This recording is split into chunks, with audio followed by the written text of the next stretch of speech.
Assalamualaikum warahmatullahi wabarakatuh.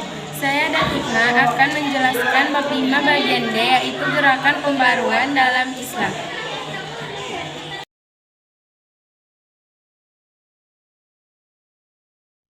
Munculnya gerakan pembaruan dalam Islam.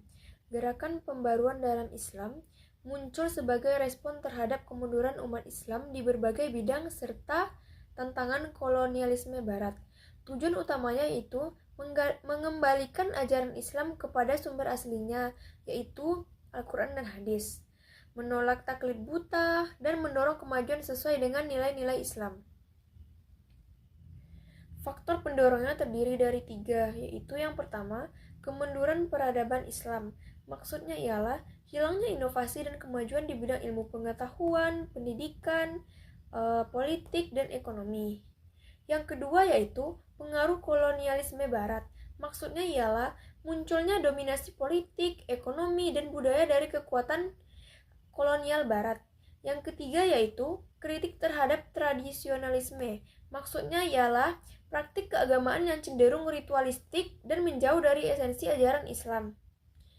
Ciri-ciri gerakan pembaruannya yaitu kembali kepada Al-Quran dan Hadis, menolak taklid buta terhadap pendapat ulama masa lalu, mendorong penggunaan akal dan ijtihad, mengadopsi ilmu pengetahuan dan teknologi modern. Tokoh-tokoh penting yang terlibat yaitu yang pertama, Jamaluddin Al-Afghani. Beliau berasal dari Mesir. Yang dikemukakannya yaitu mendorong solidaritas Islam atau yang disebut juga dengan pan-islamisme. Yang kedua yaitu Muhammad Abduh. Beliau juga berasal dari Mesir. Yang dikemukakannya yaitu memperjuangkan reformasi pendidikan dan pemikiran Islam. Yang ketiga yaitu Rashid Ridha. Beliau juga berasal dari Mesir. Yang dikemukakannya yaitu mengembangkan ide pembaruan pemerintahan Islam. Yang terakhir yaitu Ahmad Khan. Beliau berasal dari India. Yang dikemukakannya ialah mendorong modernisasi pendidikan di India.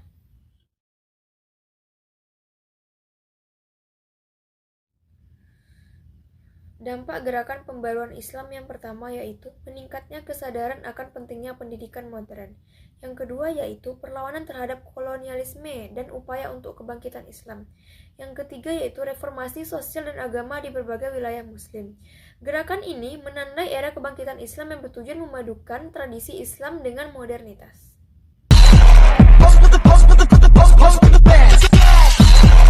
Assalamualaikum warahmatullahi wabarakatuh. Nama saya Latifah Ania akan melanjutkan pembahasan bagian Nurul Hikmah tentang gerakan pembaruan dalam Islam. Gerakan pembaruan dalam Islam tidak hanya terbatas pada reformasi pemikiran agama, tetapi juga mencakup berbagai aspek sosial, politik, dan pendidikan. Ada beberapa aspek tambahannya. 1. Kondisi dunia Islam sebelum pembaruan, yaitu kemunduran politik. Banyak kerajaan Islam yang mengalami disintegrasi seperti kekalahan Kesultanan Utsmaniyah di Eropa. Yang kedua, stagnasi ilmu pengetahuan. Setelah masa keemasan dunia, Islam cenderung mengabaikan pengembangan ilmu pengetahuan. Contoh yang ketiga, praktik keagamaan yang dekadensi, yang munculnya itu bid'ah, tahayul, dan praktik tradisional yang menyimpang dari ajaran Islam. Aspek tambahan yang kedua yaitu inspirasi dari Barat. Ilmu pengetahuan dan teknologi, revolusi industri, dan kemajuan Barat menjadi pemicu bagi kaum muslim untuk mengejar ketertinggalan. Contoh yang kedua seperti kolonialisme. Kolonialisme ialah upaya yang dilakukan suatu negara untuk menguasai wilayah tertentu di luar negaranya. Keinginan untuk membebaskan diri dari penjajahan Barat juga memotivasi reformasi di bidang agama dan sosial. Aspek tambahan yang ketiga yaitu beragam pendekatan dalam gerakan pembaruan.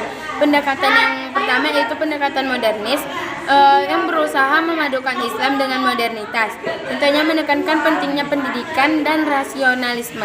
Contoh pendekatan yang kedua yaitu pendekatan purifikasi atau pemurnian, yaitu mengembalikan Islam pada ajaran sesuai Al-Quran dan Hadis. Yang contohnya menghilangkan bid'ah dan tahayul. Pendekatan yang ketiga itu pendekatan politis yang mendorong kesatuan umat Islam untuk melawan kolonialisme. Contohnya Jamaluddin Al-Afghani dengan gagasan pan-islamisme. Pan-islamisme adalah ideologi yang mengajak umat Islam di seluruh dunia untuk bersatu dan melawan penjajahan. Gagasan ini bertujuan untuk membangun peradaban Islam dan menghapuskan penjajahan Barat. Aspek tambahan yang keempat yaitu gerakan pembaruan di berbagai wilayah. Contohnya di wilayah Mesir dengan tokoh Muhammad Abduh memimpin reformasi pendidikan dan sosial. Al-Azhar menjadi pusat pembaruan pemikiran Islam. Sedangkan di India itu tuh mendirikan Muhammad Anglo Oriental College atau menjadikan Aligarh Muslim University untuk menekankan pendidikan modern untuk Muslim di India.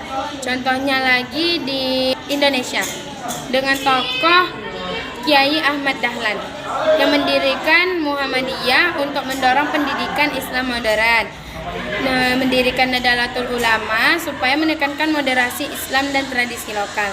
Sekian presentasi dari saya. Maaf jika ada kekurangan atau kesalahan kata. Bermohon maaf. Assalamualaikum warahmatullahi wabarakatuh. Kesimpulannya ialah Gerakan pembaruan dalam Islam adalah upaya untuk menghidupkan kembali ajaran Islam yang relevan dengan tantangan modern.